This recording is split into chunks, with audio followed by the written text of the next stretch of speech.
नमस्कार दोस्तों, स्वागत है आपका हमारे चैनल ओम स्पिरिचुअल जर्नी ओम पर। आज की वीडियो है भारत के 12 ज्योतिर्लिंगों में से एक नागेश्वर ज्योतिर्लिंग के बारे में, जो गुजरात राज्य के बाहरी क्षेत्र में द्वारिकापुरी से 25 किलोमीटर की दूरी पर स्थित है। इस ज्योतिर्लिंग की शास्त्रों में अद्भुत महिमा बताई गई है। नागेश्वर का पूर्ण अर्थ नागों का ईश्वर होता है, इसीलिए भगवान शिव का एक अन्य नाम नागेश्वर भी है। इस पवित्र ज्योतिर्लिंग के दर्शन की भारतीय पुराणों में बड़ी महिमा बताई गई है। माना जाता है कि जो भक्त इस मंदिर में बैठकर श्रद्धा पूर्वक महात्म्य की कथा सुनता है, उसके पाप धुल जाते हैं। पौराणिक कथा के अनुसार सुप्रिय नाम का एक व्यापारी भगवान शिव का अनन्य भक्त था। उसके बारे में ऐसा माना जाता था कि वह बहुत ही ज्यादा धर्मात्मा और सदाचारी था। उसकी इस भक्ति और सदाचारिता से एक बार एक दारुक नाम का राक्षस क्रोधित हो गया।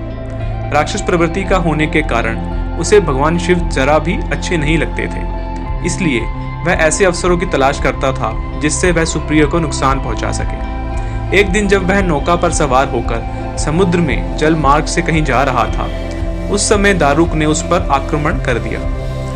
राक्षस दारुक ने नाव पर सवार सभी लोगों सहित सुप्रिय का अपहरण कर लिया और सबको बंदी बना लिया। सुप्रिय, जो कि शिव जी का अनन्य भक्त था, इसलिए वह हमेशा शिव जी की आराधना में तन्मय रहता था। ऐसे में कारागार में भी उसकी आराधना बंद नहीं हुई और उसने अपने अन्य साथियों को भी शंकर जी की आराधना के प्रति जागरूक कर दिया। वे सभी शिव भक्त बन गए। कारागार में शिव भक्ति का बोलबाला हो गया। जब इसकी सूचना राक्षस दारुक को मिली तो वह क्रोधित हो उठा। वह सुप्रिय के पास कारागार में पहुंचा। सुप्रिय उस समय पूजा और ध्यान में मग्न था। राक्षस ने उसी ध्यान मुद्रा में उस पर क्रोध करना प्रारंभ कर दिया, लेकिन इसका उस पर कोई असर नहीं हुआ। तंग आकर राक्षस ने अपने अनुचरों से कहा कि वे सुप्रिय को मार डालें। यह आदेश भी सुप्रिय को विचलित न कर सका। इस पर भी सुप्रिय अपनी और अपने साथियों की मुक्ति के लिए भगवान शिव से प्रार्थना करने लगा। उसकी भक्ति से प्रसन्न होकर भगवान शिव उसी कारागार में एक ज्योतिर्लिंग रूप में प्रकट हुए।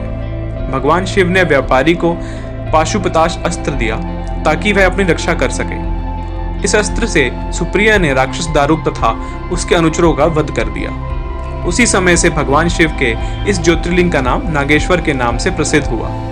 नागेश्वर ज्योतिर्लिंग के अतिरिक्त नागेश्वर नाम से 2 अन्य शिवलिंगों की भी चर्चा ग्रंथों में प्राप्त होती है। ज्योतिर्लिंग के रूप में द्वारिकापुरी का नागेश्वर ज्योतिर्लिंग विश्व भर में प्रसिद्ध है।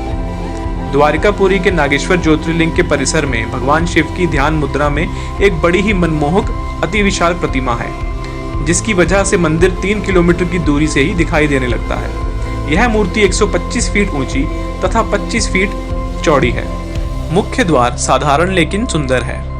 मंदिर से पहले एक सभागृह है, जहां पूजन सामग्री की छोटी छोटी दुकानें लगी हुई हैं। नागेश्वर मंदिर सुबह 5 बजे प्रातः आरती के साथ खुलता है, जबकि आम जनता के लिए मंदिर 6 बजे खुलता है। सुबह से ही मंदिर के पुजारियों द्वारा कई तरह की पूजा और अभिषेक किए जाते हैं।